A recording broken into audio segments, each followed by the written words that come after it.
Hola, bienvenidos a Casa de Oración Puerto Vallarta, a nuestra transmisión en línea. Y bueno, estamos agradecidos con Dios por permitirnos reunirnos aún por este medio.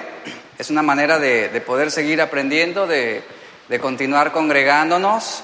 Y agradecemos a Dios por cada una de las personas también que hacen posible nuestras reuniones virtuales, a los muchachos de la alabanza y a cada uno de los que están apoyándonos en su servicio, con su tiempo, con su trabajo. Agradecemos a Dios por cada uno de ellos. Y bueno, vamos a continuar con nuestra serie En Busca de Respuestas, que está basada sobre el libro de Habacuc. Y vamos a ver hoy uno de los primeros ayes que se describe acerca de los injustos. El primer ay, como lo vimos la semana pasada, condena el hurto y la rapiña. Y esto lo vamos a encontrar en Habacuc, capítulo 2, versículo 6, del verso 6 al verso 8. Le voy a invitar que me acompañe, por favor. Y el tema de hoy es: ay de aquellos que roban. El contexto de este libro ya lo hemos mencionado varias veces. Habacuc exponía su inconformidad ante la injusticia de los poderes humanos, de los poderes políticos y económicos, naciones, en este caso los caldeos, los babilonios, que estaban levantándose con ansiedad de conquistar pueblos, territorios y riquezas. Y como consecuencia de esto, había víctimas que habían sido tiranizadas, saqueadas, masacradas. Y ante esta situación que se estaba viviendo en Judá y que se estaba viviendo en parte de esos lugares, el profeta suplica, clama a Dios por ser redimidos. Babilonia es la representación del faraón en los tiempos de Moisés. Entonces Habacuc está clamando a Dios para ser liberados, para poder tener esa verdadera libertad. Y bueno, ahora, a partir de este mensaje en adelante, estaremos viendo cada uno de los 5 ayes mencionados contra los caldeos opresores. Y estos ayes se presentan de manera simétrica en 5 estrofas, con 3 versículos cada una. Cada uno de estos ay muestran el pecado, la consecuencia y la condenación divina. Se subdividen esos 3 puntos: el pecado, la consecuencia y la condenación divina. Vamos a ver el primer ay, que condena el hurto, la extorsión, el robo y la rapiña. En Habacuc capítulo 2, verso 6, vamos a hacer lectura. En este primer verso, aquí está marcándose el acto del pecado. Recuerde que todo pecado tiene sus consecuencias. En este versículo dice así, no han de levantar todos estos refrán sobre él y sarcasmos contra él. Recuerde que el Señor está hablando en contra de los babilonios. Y dice, dirán, ay, aquí encontramos ese primer ay del que multiplicó lo que no era suyo. ¿Hasta cuándo, dice? ¿Hasta cuándo había de acumular sobre sí prenda sobre prenda? Voy a hacer lectura de este mismo versículo en la versión Traducción Viviente. Esta versión dice de la siguiente manera: pronto sus cautivos se burlarán de ellos, se mofarán diciendo, ¿qué aflicción les espera, ladrones? Ahora tendrán su merecido. Se hicieron ricos por medio de la extorsión, pero ¿cuánto tiempo puede durar esto? Así es como el Señor confronta al pueblo caldeo, lo que acontecerá, el carácter, el pecado del pueblo de los babilonios. Y bueno, en este primer verso, este ay es una interjección que se utiliza para descubrir la angustia, la calamidad que se está sintiendo al estar frente a un desastre o frente a un juicio inminente resultado de ciertos pecados. Los profetas en la Biblia utilizaron con frecuencia el término ay. Por ejemplo, el profeta Isaías lo utilizó 22 veces, El profeta Jeremías y el libro de Lamentaciones aparece 10 veces, 7 veces aparece en el libro de Ezequiel y 14 veces hacen mención del ay, los profetas menores. Y en este verso, hablando sobre el libro de Habacuc, este primer ay compara a los babilonios con ladrones, con usureros, es decir, gente sin escrúpulos, que está abusando de los demás, que está aterrorizando al pueblo y que está haciendo préstamos con condiciones abusivas para despojar a otras naciones. Este era uno de los pecados de Babilonia. Babilonia había acumulado y había multiplicado sus ganancias a través de ¿qué? De la extorsión sin misericordia, quitando, absorbiendo los recursos de otras naciones. Evidentemente lo que el Señor está diciendo aquí es que eran unos ladrones. Los está señalando de esa manera. Eran unos ladrones porque extorsionaban. Y bueno, los valores que tomaban no eran de su propiedad, sino estaban cometiendo el pecado de despojar a otros. Por eso en este verso leemos esta pregunta que dice: ¿hasta cuándo?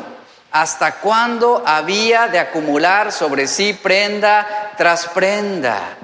Recuerda lo que Habacuc en el capítulo 1, verso 2 también decía: Señor, ¿hasta cuándo? ¿Hasta cuándo vas a permitir violencia?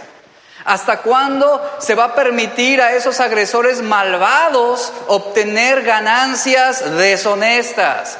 Este es uno de los pecados que se mencionan en este ay de los babilonios. Ahora, este fue su pecado. ¿Cuál fue la consecuencia? Lo marca el versículo 7. La consecuencia es, pregunta: ¿no se levantarán de repente tus deudores y se despertarán los que te harán temblar y serás despojo para ellos? En la traducción viviente dice así: de repente tus deudores tomarán medidas, se volverán en tu contra y te quitarán todo lo que tienes, mientras que tú te quedarás temblando e impotente. Así dice esta versión. Esto era lo señalado para este pueblo. Así es como el Señor está respondiendo mencionando el castigo, mencionando el pecado y la consecuencia de los caldeos. Ahora, hablando sobre esto, la consecuencia del pecado en muchas ocasiones, si no hay arrepentimiento, es irreversible. El pecado es algo sobre lo cual debemos tener cuidado constantemente en nuestra vida. El pecado ha dañado, el pecado ha matado, el pecado ha lastimado. Por ejemplo, algunas de las consecuencias del pecado en nuestra vida son las siguientes. Número 1, el pecado dañó nuestra relación con Dios. Génesis 3, versos 7 al 10 nos dice que el hombre perdió su comunión con Dios. Número 2, otra consecuencia es: el pecado dañó la relación entre los hombres. Génesis 3, versos 12 y 16 nos habla de cómo fue afectada directamente la relación entre Adán y Eva. Y esto lo podemos ver conforme vamos viendo la historia bíblica, cómo los hombres fueron afectados, se odiaron, se asesinaron, ¿verdad? Se lastimaron, había orgullo, egoísmo, guerras, conflicto, envidias, traición, odio. ¿Y eso qué logró? Afectar directamente las relaciones personales. Número 3, otra consecuencia del pecado fue que dañó la creación de Dios. Génesis 3, versos 17 al 18, nos habla que la tierra se volvió estéril y el hombre se volvió violento en contra de la creación de Dios. Número 4, la siguiente consecuencia que podemos ver es la siguiente: el pecado trajo la muerte física y la muerte espiritual. Génesis capítulo 2, verso 15 al 17.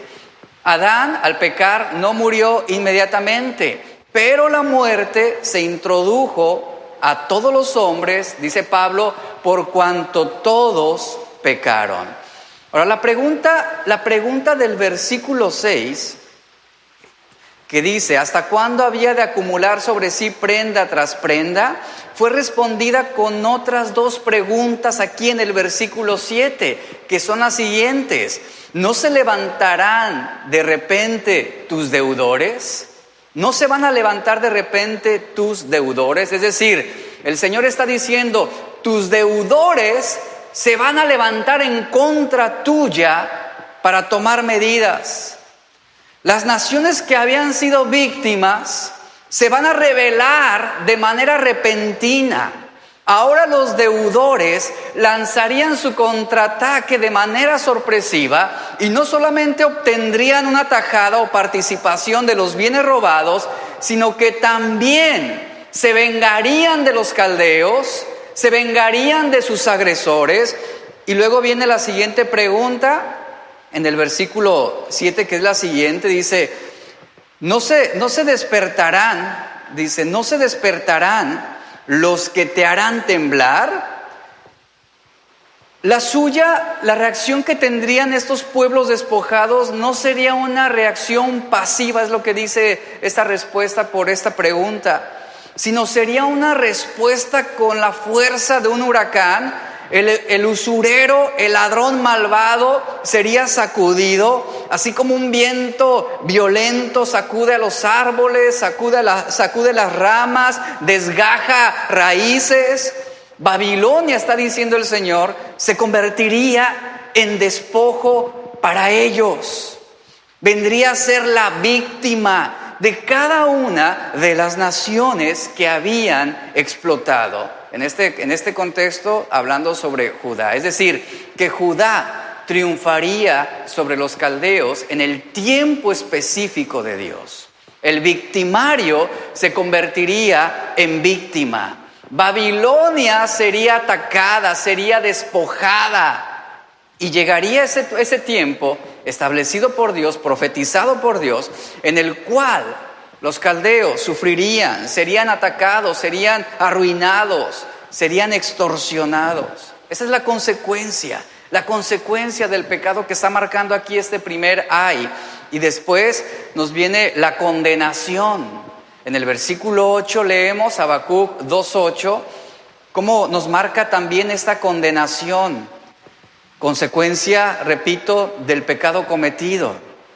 Dice el Señor, por cuanto tú, hablando y profetizado a los caldeos, por cuanto tú has despojado a muchas naciones, todos los otros pueblos que harán, te despojarán. Esa será la condenación. Dice, a causa de la sangre de los hombres y de los robos de la tierra, de las ciudades y de todos los que habitan en ellas. La versión Traducción Viviente dice de la siguiente manera, debido a que tú saqueaste a muchas naciones, ahora todos los sobrevivientes te van a saquear a ti.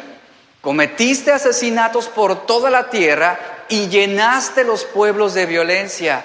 Vea cuál va a ser la condenación para este pueblo en este primer ay. El saqueador sería saqueado, pues aquellos a quienes había despojado, ahora se levantarían impulsados y respaldados por Dios de manera repentina para quitarle todo a Babilonia. Las naciones subyugadas por Babilonia, que no fueron destruidas completamente, los otros pueblos, como dice aquí este verso, encabezarían ese ataque en contra de Babilonia. El boomerang, en pocas palabras, giraría de regreso. ¿Recuerdan lo que hablamos la semana pasada? Lo que sembraron, eso cosecharían. La intimidación, el trato inhumano, el abuso, ahora caería sobre sus propias cabezas. Cosecharían lo que sembraron. Habían derramado sangre, cosecharían derramamiento de sangre. Habían sembrado despojo y hurto, cosecharían despojo y hurto. Y lo harían con la misma crueldad. Y serían destruidos sin misericordia, como ellos lo hicieron. Note la condenación aquí establecida por el Señor. Ellos sufrirían, Babilonia sufriría el castigo por cada uno de sus crímenes. Sobre esto Proverbios 22:8 nos dice, el que sembrare iniquidad, iniquidad segará, y la vara de su insolencia se quebrará. Otra versión dice, el que siembra maldad cosechará desgracias. La vara pondrá fin a su orgullo. Otra versión dice así esta parte del versículo, con el palo que pegues serás golpeado. Esta es la condenación sobre Babilonia en este primer ay. Entonces, los pecados de una persona, nos está diciendo Proverbios, los pecados de una persona, su iniquidad, son como semillas sembradas. Con el tiempo traerán una cosecha y el pecador segará dolor. Y como ya lo hablamos la semana pasada, la cosecha será de acuerdo con la semilla. Si un hombre siembra una semilla de trigo, no va a cosechar maíz. Gálatas 6:8 nos dice, porque el que siembra para su carne, de la carne cosechará corrupción, mas el que siembra para el Espíritu, del Espíritu segará vida eterna. Un agricultor recoge lo mismo que él ha sembrado. Si se planta trigo, él va a cosechar trigo. De la misma forma, si sembramos para la carne, dice Pablo, la carne aumentará en tamaño y en fuerza. El agricultor también recoge más de lo que él ha sembrado. La relación entre lo que siembra y lo que cosecha es exponencial. Un agricultor plantará una semilla de manzana, pero va a recibir 100 de manzanas en el tiempo.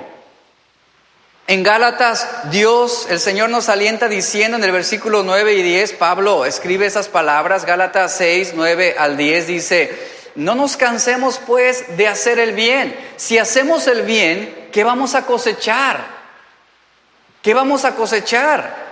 Cosas buenas. Pablo dice, porque a su tiempo segaremos si no desmayamos. Así que, según tengamos oportunidad, Pablo establece este principio. Hagamos bien a todos. ¿Establecido sobre qué? Sobre el principio de la siembra. Porque lo que sembramos es lo que vamos a cosechar. Ahora debemos tener en cuenta que estos ayes han sido pronunciados a la nación de Babilonia en medio de su situación. Y en los babilonios había codicia, una codicia realmente ilimitada. Ellos tenían el deseo de tener más. Y para obtener mejores y mayores ganancias, recurrían a la extorsión, recurrían al engaño, al robo, al hurto. Y como lo dicen los versículos, ellos estaban aumentando lo que no era suyo y se hacían ricos a base de quitar, de despojar, de robar a otras naciones. Aquí vamos a aprender un principio importantísimo. Los babilonios conquistaban naciones y obligaban a la gente a pagar impuestos exorbitantes. Ellos confiscaban la tierra de las naciones conquistadas y aparte, fíjense, aparte de conquistarlos y aparte de quitarles lo que les pertenecía, les concedían préstamos a esas naciones despojadas para luego cobrarle tasas excesivas de intereses. Eso era el abuso que el Señor está aquí marcando. Y Dios le está diciendo a esta gente, ay, les dice, ahí está el ay por vivir de esta manera. Sufrirán por haber despojado a otros. Han sembrado codicia y extorsión y van a cosechar lo mismo. Como dice el verso 7, les será quitado todo lo que tienen. Se levantarán en contra de ustedes sus acreedores y se van a despertar sus cobradores y sufrirán. Ahora, ¿quiénes son sus acreedores? Como ya lo hemos visto, ¿quiénes son sus deudores? Las naciones que ellos conquistaron, que ellos despojaron y que perjudicaron. Aquellos que cuando despierte, dice el versículo, aquellos que cuando se despierten, le dice a los de Babilonia, te harán temblar, te harán sufrir. Entonces, les dice el Señor, entonces serás despojo para ellos. Y miren, parte del cumplimiento de esto que el Señor está diciendo en Habacuc sucedió en el año 539. Históricamente, cuando los judíos estaban a punto de terminar sus 70 años de exilio, la inexpugnable ciudad de Babilonia, dice la historia, fue conquistada por los medos y los persas. Y con el tiempo la ciudad quedó convertida en un montón de ruinas debido a los despojos que sufrió. Exactamente como le fue profetizado. Y esto se cumplió. ¿Qué aprendemos de esto? ¿Qué enseñanza nos deja este primer ay a nosotros de una manera práctica? Ten cuidado cuando tú despojas a otros, porque lo que siembras vas a cosechar. Si te despojaron a ti, bueno, el Señor está diciendo, llegará un momento en que lo que ellos sembraron en contra tuya, lo van a cosechar. Si sembraron dolor en tu vida, si sembraron traición en ti, ellos lo van a cosechar. Pero ten cuidado que la maldad no surja de tu corazón. Ten cuidado que el dolor, que el sufrimiento no sea algo que tú estés sembrando en otros, porque si esto es así, tú lo vas a estar cosechando. Aquí habría que preguntar esto. ¿Has despojado a otros? Te van a despojar a ti. ¿Has extorsionado a otros? Serás extorsionado también.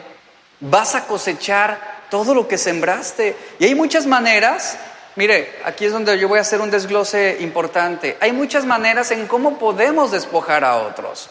El Señor le dijo a los babilonios, van a ser ustedes despojados, porque lo que ustedes sembraron es lo que van a cosechar. Cometieron asesinatos, saquearon. Eso es lo que ustedes van a recibir. Ustedes ahora serán despojo para los pueblos conquistados. Y la palabra que leemos en estos versículos de Habacuc, esta palabra despojar, es un vocablo hebreo shalal, que significa dejar caer, significa desnudar, saquear, quitar, tomar. Y aquí hay algo bien importante, que ese es un principio que el Señor enseña y menciona en las Escrituras, y lo podemos ver a lo largo de toda la Biblia, que el pecado de robo, el pecado de hurto, será condenado por Dios. En Éxodo 20:15, la Biblia, es uno de los mandamientos de Dios, nos dice, no hurtarás, no hurtarás. En el hebreo esta palabra hurtarás significa despojar, no despojarás, no arrebatarás, no engañarás, no secuestrarás, no tomarás en secreto o con engaño. Eso es lo que significa este mandamiento, no hurtarás. Y esta palabra advierte sobre varias formas en que alguien puede despojar a otro, en que alguien pueda apropiarse de lo ajeno, las cuales son terminablemente prohibidas por Dios. Este vocablo, este mandamiento no hurtarás, implica aquí tiene varios sentidos. Número uno, dice no robarás. Es una de las implicaciones, no robarás. ¿Qué es robar? Es el acto de quitar lo suyo al prójimo contra su voluntad, apropiarse indebidamente del bien ajeno. Otra implicación aquí es no hurtarás, que podemos decir el hurto es el acto de apropiarse secretamente de un bien ajeno. Esto puede suceder así, es un robo sin violencia. Sin violencia, es sutil, secreto. Alguien que a lo mejor en el momento no se da cuenta la persona, pero se está hurtando algo que no nos corresponde. Otra implicación aquí es un llamamiento en contra de la rapiña. La rapiña es el acto de robar ejerciendo violencia contra el agraviado. ¿Qué me dicen del fraude? Eso también implica este mandamiento, no hurtarás, no cometerás fraude. Este es el acto de apropiarse de lo ajeno mediante el engaño. Otra implicación aquí en ese significado es el peculado, que es el acto de apropiarse de un bien público o del Estado, es decir, habla sobre la malversación de caudales públicos cometidos por el que está administrando o gobernando. Y sobre este tema de no hurtarás, sobre el significado de este mandamiento, otra implicación que hay es el secuestro.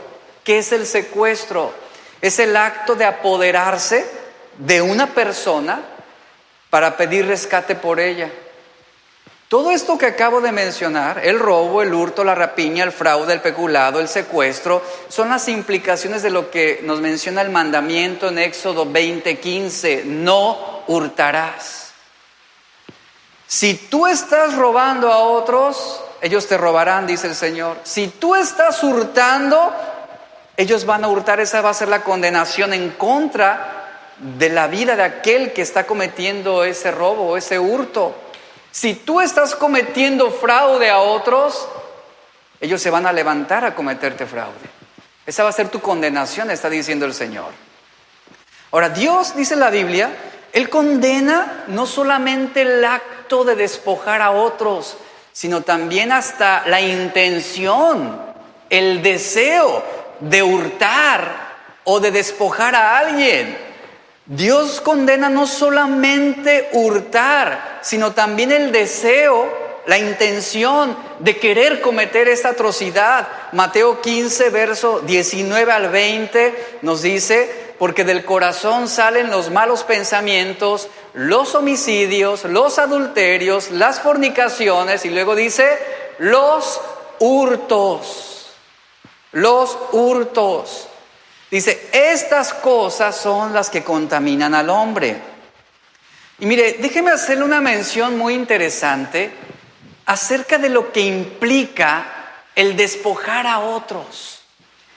De una manera muy práctica, lo que implica el cometer el pecado de hurto, o de robo, o de secuestro, o de fraude, o de rapiña. Número 1. Y va a ser una enseñanza que yo quiero plasmar de una manera muy práctica para orientar nuestros pensamientos, nuestras vidas, nuestras prácticas adecuadamente. Número 1, cometen hurto y pecan aquellos que compran cosas robadas sabiendo que lo son. Escuche esto, por favor. Usted comete hurto, usted está pecando cuando compra algo que usted de antemano sabe o aún sospecha que es robado. Eso es corromperse. Jeremías 22:17 dice, mas tus ojos y tu corazón no son sino para tu avaricia y para derramar sangre inocente y para opresión y para hacer agravio. Sobre este punto es bien importante que como cristianos definamos bien esto. No es justificación el hecho de que usted encuentre el mismo producto con alguien que usted sospecha que es de dudosa procedencia, que lo encuentre más barato y diga, es que me salió muy, pero muy barato. Si usted tiene la sospecha de que eso que usted está negociando o está adquiriendo es robado, usted está pecando ante Dios. Usted está pecando ante Dios. Usted no puede justificar una acción así ante el hecho de ser cómplice de estos delitos que se están cometiendo al adquirir objetos de dudosa procedencia. No podemos darnos el lujo de comprar algo cuando estamos sospechando que fue hurtado, que fue robado, por barato que esto le parezca a usted. La gente dice, híjoles, vieras el dinero que me ahorré. Este teléfono vale 10,000 pesos y me lo dieron en 1,000. Hay que cuidar este tipo de prácticas, porque lo que hacen es fomentar la delincuencia. Esta acción equivale a decir lo siguiente: en cuarto vacío, el justo peca. Y eso es algo que Dios va a condenar. Número dos. ¿Qué me dicen de aquellos comerciantes que engañan en cuanto a sus productos? O que engañan en cuanto a sus medidas, al peso o a la calidad de lo que ellos están ofreciendo. Igualmente peca el que está engañando en actos de comercio. Levítico capítulo 19, verso 35 al 36 nos habla sobre esto, que es considerado un pecado de estafa. Nos dice este versículo, no cometan injusticias falseando, dice, no cometan injusticias falseando falseando las medidas de longitud, de peso y de capacidad. Usen balanzas, pesas y medidas justas. En pocas palabras, si usted tiene la tortillería, va a dar kilos a kilo, ¿verdad? Si usted es un mecánico y alguien le lleva un automóvil que requiere un cambio de piezas, usted le va a cambiar las piezas que usted le ha dicho que hará, ¿no? Usted ofrecerá un trabajo justo, un trabajo honesto, íntegro, porque de lo contrario, usted está cometiendo el mismo pecado que los babilonios, está obteniendo ganancias ilícitas. Y esto no es correcto delante de Dios. El día de ayer, déjeme decirle esto, leí una nota en uno de los periódicos aquí locales que dice lo siguiente, que aproximadamente el 90% de las básculas en Puerto Vallarta podrían no dar kilos de a kilo. Pero ¿sabe qué es lo lamentable? Que estoy seguro que entre ese 90% de personas o comercios de dueños cristianos están aquí y que lo saben, pero que no les importa. ¿Por qué? Nadie se va a dar cuenta y de esta manera obtengo ganancias mayores, me enriquezco más fácil, acumulo más bienes, y esto es algo que también el Señor condena. Aquí debemos evaluar, quien tiene un comercio, evaluar lo que la palabra nos está diciendo. El Señor dice, no cometas injusticias, alterando las medidas, alterando la calidad del producto que vendes, alterando el peso de tu báscula, ofreciendo algo que no corresponde a las características que tú estás ofreciendo. Eso es obtener ganancias ilícitas. Número 3. Aquí viene otro punto muy importante. Aquellos que tienen negocios, empresas, empleados, peca aquel empresario, aquel dueño, aquel gerente que no está pagando un salario justo a sus trabajadores. Santiago capítulo 5 versículo 4, esto lo llama timar a una persona. Este versículo de Santiago capítulo 5 verso 4 nos dice, oigan cómo clama contra ustedes el salario no pagado a los obreros que les trabajaron sus campos. El clamor de esos trabajadores ha llegado a los oídos del Señor Todopoderoso. El contexto de lo que Santiago está escribiendo era un mensaje y una advertencia para aquellos ricos empresarios que tenían a gente pobre trabajando para ellos y ¿qué hacían? No les pagaban lo que era justo. Y Santiago está censurando ese tipo de prácticas. En pocas palabras, la retención de un sueldo virtualmente es un acto de fraude, porque los pobres trabajadores, los pobres jornaleros, no eran pagados justamente ni puntualmente. Y esa es una forma también de timar a una persona, de extorsionar a un empleado o a un trabajador. Siguiente. Así como también la Biblia hace un llamado, como lo mencioné ahorita, a los empresarios, a los dueños de empresas, al jefe, al gerente, de pagar un salario justo al trabajador, del mismo modo, la Biblia advierte hacia los empleados negligentes. Del mismo modo, peca aquel empleado, aquel obrero, aquel trabajador que no cubre con la labor el trabajo que se le ha o para el cual se le está contratando o se le ha pagado. Peca también. ¿Cuántas veces no nos hemos visto envueltos en situaciones donde contratamos a una persona, se le da el anticipo o se le da la mitad del producto para que haga el trabajo? ¿Y qué sucede? Se esconde, ya no lo encuentras, huye. No trabaja lo que debía hacer, no trabaja, finalmente no hace el trabajo para el cual se le contrató, para el cual se le dio ese anticipo. Mateo, el capítulo 25, verso 18, 26, 30, específicamente estos versos advierten en contra del fraude y la estafa hacia nuestros patrones o hacia nuestro empleador.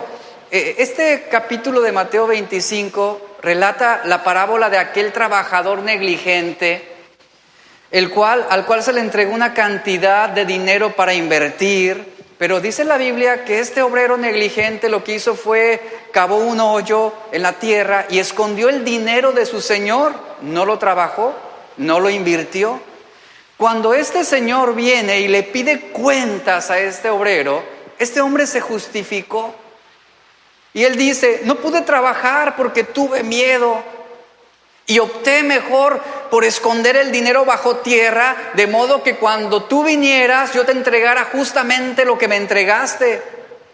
Dice la Biblia que este hombre fue considerado un mal trabajador por su negligencia, por ser perezoso. Entonces, ¿qué nos enseña esto? Que la retención del trabajo es también considerado un tipo de estafa, de fraude hacia quien te está empleando, hacia quien te está pagando para que tú hagas un trabajo. Y qué lamentable es que hay muchos cristianos que entran en este rango. Yo recuerdo hace muchos años se decía, no, contrata cristianos para tu empresa, no, va a ser una bendición. Pero con los años, los mismos contadores de esas empresas dicen, por favor, ya no me traigas cristianos de tu iglesia. Son los peores, son los más impuntuales, son los negligentes, son los que se aprovechan de los recursos de la empresa y no hacen el trabajo para el cual se les ha contratado. Qué lamentable es esto.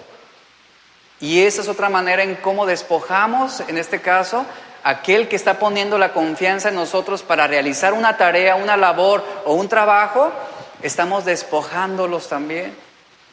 Y hay condenación sobre este tipo de prácticas. ¿Qué dice el mandamiento? No hurtarás, no robarás, no cometerás fraude, no cometerás estafa. Siguiente, número 5. Delante y ante los ojos de Dios y bíblicamente peca también aquel que pide prestado y que no paga. Peca también aquel que está pidiendo prestado y que no paga. Salmo 37, 21 advierte en contra del fraude. Y este versículo dice, los malvados piden prestado y ¿qué hacen? No pagan. Yo quiero que note cómo el Salmo está refiriéndose a aquellos que piden prestado y que no pagan, los está mencionando como gente malvada. Gente sin Dios, esto es, una persona que realmente dice amar a Dios, pero que no conoce a Dios. Los malvados piden prestado y no pagan, pero los justos, dice, dan con generosidad. Es el contraste que está marcándose aquí. Ahora, rápidamente, no hay mucho tiempo de tocar cada uno de los puntos, pero ciertamente la Biblia no expresa prohibiciones ni tampoco permisos sobre el préstamo de dinero. Pero la Biblia lo que sí hace es aconsejarnos y decirnos, pues no es buena idea que tú pidas prestado. O sea, no es muy buena idea que tú termines endeudándote. Las deudas nos hacen esencialmente esclavos de aquel a quien le debemos. Y aquí viene una pregunta muy importante, por favor, presten atención a esto. ¿Un cristiano puede endeudarse? Algunos dicen que se permite, otros dicen que no. Lo cierto es que bíblicamente el tener una deuda no es un pecado.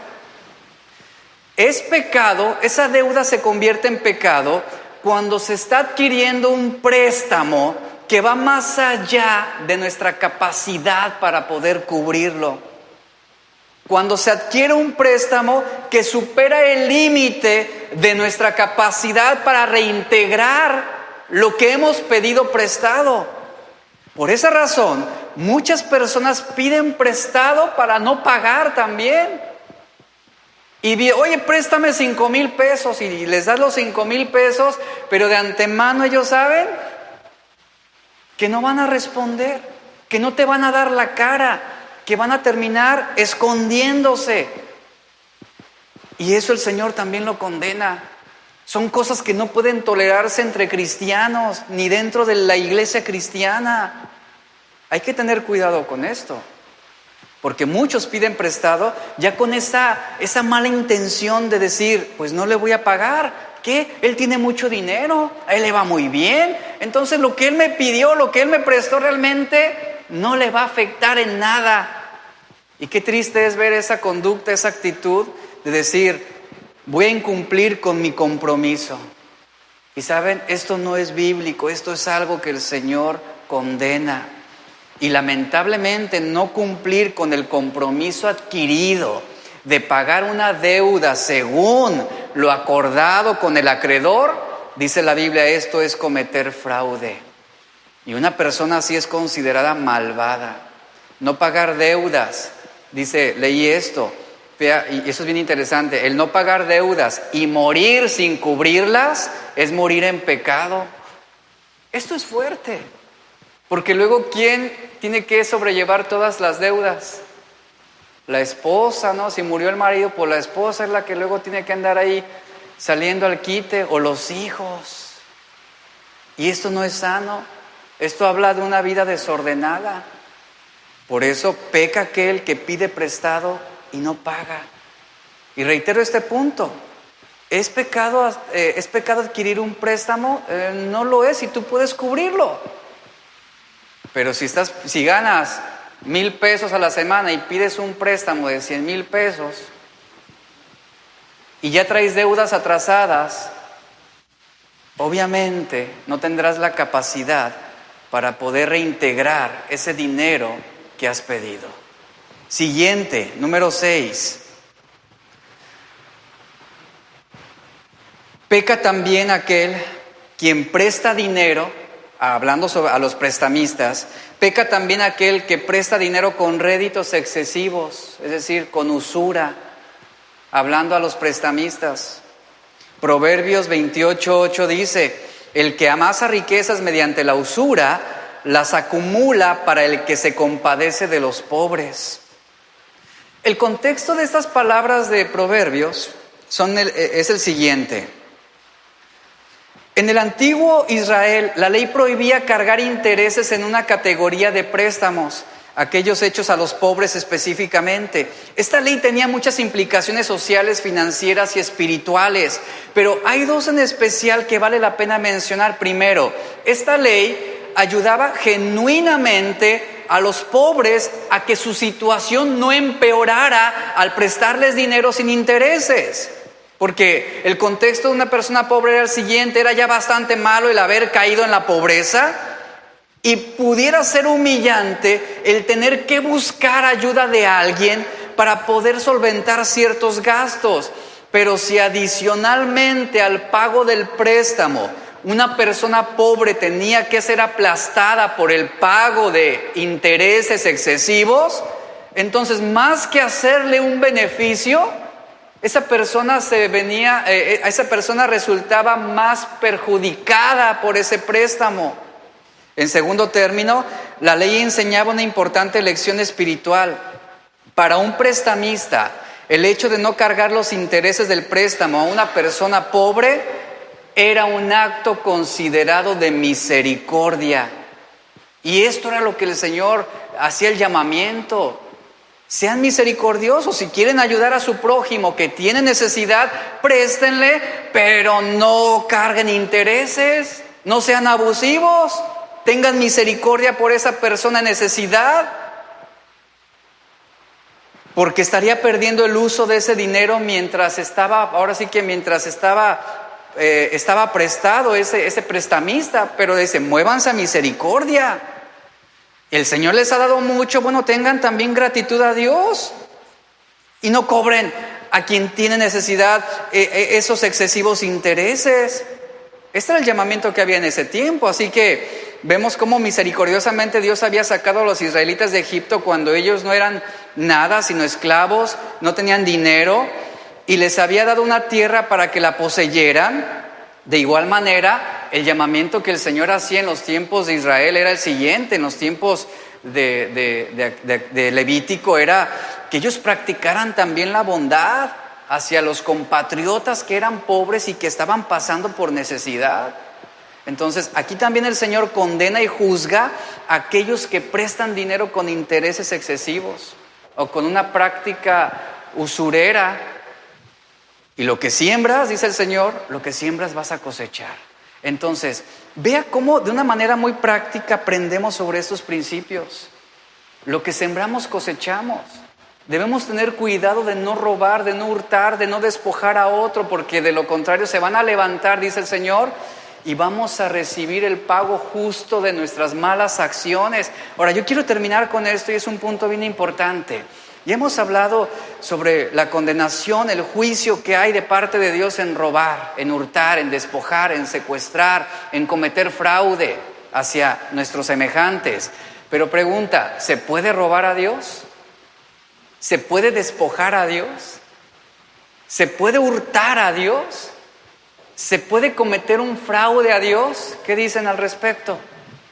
La Biblia nos dice claramente, y quiero hacer mención de este verso, Malaquías capítulo 3, verso 8 al verso 10, sobre un contexto del Antiguo Testamento, quiero aclarar lo siguiente.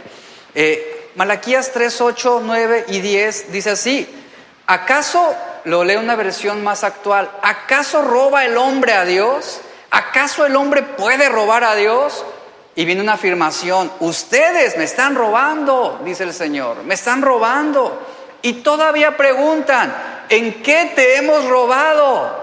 Y el Señor responde: en los diezmos y en las ofrendas. Ahora ustedes, dice el verso 9, ustedes, la nación entera, están bajo gran maldición, pues es a mí, dice, a quien me están robando. Verso 10 dice: traigan íntegro el diezmo o la ofrenda para los fondos del templo, y así habrá alimento en mi casa. Pruébenme en esto, dice el Señor Todopoderoso, y vean si no abro las compuertas del cielo y derramo sobre ustedes bendiciones hasta que sobreabunden. ¿Qué sucedía en este tiempo? ¿Qué estaba sucediendo aquí en este contexto de Malaquías? Malaquías acusa a su pueblo no solamente de una actitud equivocada hacia Dios, sino también de una actitud equivocada hacia los bienes materiales. Vemos cómo el robo era una forma muy grave de ofender a Dios. Pero no solamente robar a los hombres, sino que también, dice el profeta Malaquías, sino incluso también el pueblo puede robar al mismo Dios. Dios había ordenado que Israel debía apartar para él la primera décima parte de un ingreso total en efectivo o en especie. Era un sello importante de su pacto con Dios. Sin embargo, la desobediencia o la generosidad en cuanto a los recursos materiales, esto causaba una ruptura del pacto de Dios con el pueblo. Ahora, por medio de este profeta Malaquías, Dios les pasa su cuenta. Les dice: con respecto a todo lo que ustedes han retenido ilegalmente, sufrirán las consecuencias. No habrá bendición sobre quien retiene. Y el Señor aquí vemos cómo acusa a su pueblo de robarle. Y esto señala que esto ha traído una maldición de ruina sobre toda la nación y en cada sector de sus vidas, la retención de ese bien. Pero Dios no termina con esta nota negativa. En el siguiente versículo Él da instrucciones a su pueblo de cómo pueden salirse de esta maldición y entrar en la bendición. Ahora, para pasar de la maldición a la bendición, Dios requiere de su pueblo dos cosas. Número 1, arrepentimiento y restitución. En todo caso de robo, estos requisitos jamás varían, tanto si es Dios o un hombre quien ha sido robado. Ahora, hablando sobre este verso, en el Nuevo Testamento, Dios como tal no establece una ley específica como la del Antiguo Testamento sobre el diezmar o el ofrendar el 10% de los ingresos. No lo vamos a encontrar en el Nuevo Testamento. Y de aquí muchos cristianos dicen: pues ya no tengo que dar nada, ya no tengo que ofrendar nada, no tengo que diezmar nada, porque en el nuevo pacto eso se invalidó. No, no es así. Ahí viene una malinterpretación de esta verdad. El pacto de la gracia presentado en el Nuevo Testamento, ciertamente ya no opera mediante leyes impuestas desde fuera, sino mediante leyes que han sido escritas por el Espíritu Santo en los corazones de los creyentes. En el Nuevo Testamento encontramos, por ejemplo, en 2 Corintios 9:7, Pablo instruye a los cristianos y les dice lo siguiente: cada uno dé como propuso en su corazón, no con tristeza ni por necesidad, porque Dios ama al dador alegre. Note lo siguiente: Dios nunca llama a su iglesia a retener los bienes, nunca, y mucho menos en el Nuevo Testamento. Como dice aquí Pablo, cada uno dé como propuso en su corazón. ¿De qué manera proponemos en nuestro corazón? En la medida que hemos recibido la gracia de Dios, ¿cierto? ¿Cuánto cuesta la gracia de Dios? ¿Cuánto cuesta la misericordia de Dios? ¿Acaso vale lo de el apartar el 10% de nuestros bienes? No. Deberíamos, si lo medimos, realmente es incalculable, es inmedible. Pero Pablo dice, en la medida en cómo ustedes han sido bendecidos por Dios a través de su gracia, su misericordia, de su bondad, ustedes den de acuerdo a esa medida recibida por gracia, no con tristeza ni por necesidad, porque Dios ama al dador alegre. Y qué lamentable es, y como lo dice aquí Pablo, que no toda ofrenda que se da es una ofrenda alegre o de gratitud, porque mucha gente ofrenda pero con tristeza. Mucha gente está ofrendando actualmente en muchas iglesias persuadidas, manipuladas, inducidas a dar, o por un remordimiento de conciencia. En Hechos 5:1 al verso 11 se nos habla la historia de Ananías y Zafira, como un ejemplo de cómo ellos dieron por razones equivocadas, no con un corazón alegre. ¿Y cuál fue la consecuencia? Usted la conoce. Entonces, una cosa, sin embargo, es cierta, y esto debe quedarnos muy claro. El Espíritu Santo jamás, escuche esto por favor, jamás hará que un creyente sea mezquino en cuanto a sus recursos. En el verso 6 Pablo dice: el que siembra escasamente, también segará escasamente. Y el que siembra generosamente, generosamente también cosechará. Ahora yo le pregunto, ¿usted quiere sembrar escasamente o quiere sembrar generosamente? Es el principio que Pablo está marcando. Obviamente todos queremos cosechar generosamente. Y una característica distintiva del Espíritu Santo, ¿qué es? ¿La mezquindad o la generosidad? Yo le pregunto, ¿el don que hemos recibido de parte de Dios fue limitado, fue mezquino o fue generoso? Fue generoso, su misericordia, su bondad, su perdón, su gracia. Él lo mostró de una manera incondicional. Él no puso un tope, una medida. Él no puso un %, Él no dijo, voy a entregar el 10% de mi Hijo Cristo. Él no lo hizo, Él lo entregó absolutamente todo. Él es generoso. Entonces la característica, repito, del Espíritu Santo siempre va a ser la generosidad. Un cristiano lleno del Espíritu Santo será generoso, no retendrá sus bienes.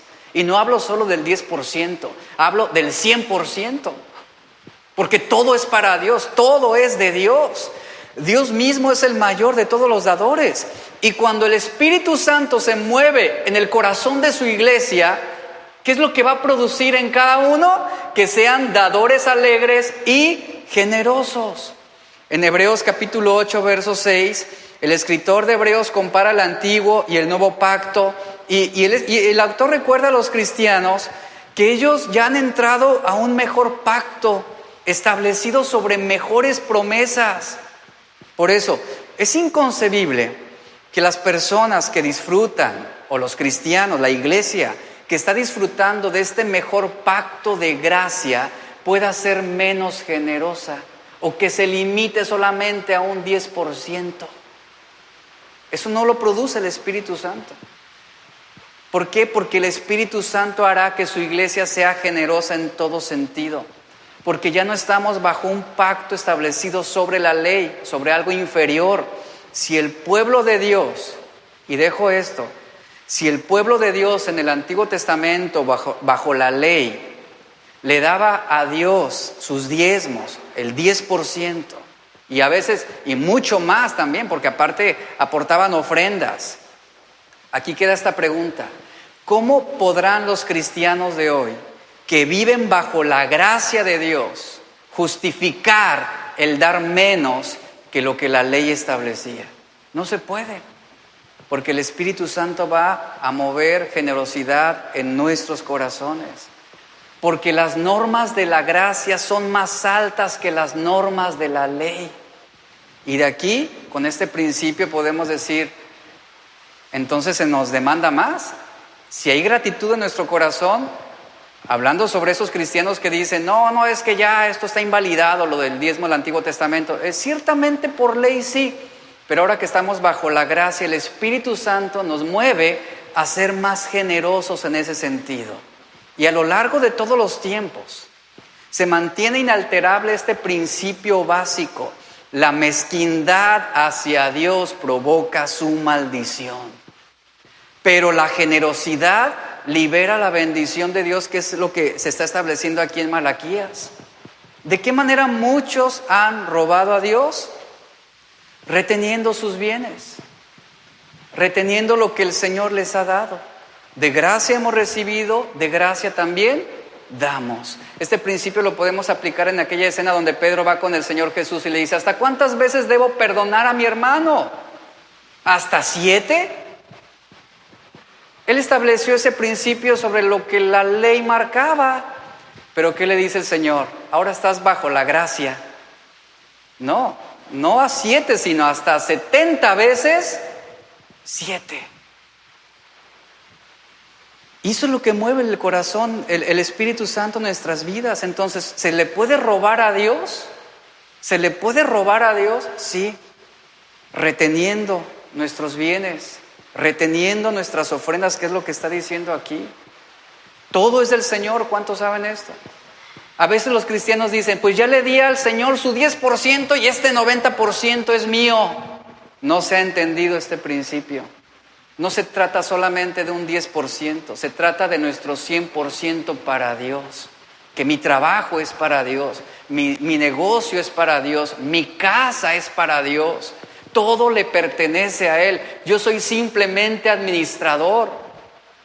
Y cuando se entiende este principio, la iglesia será generosa para con Dios.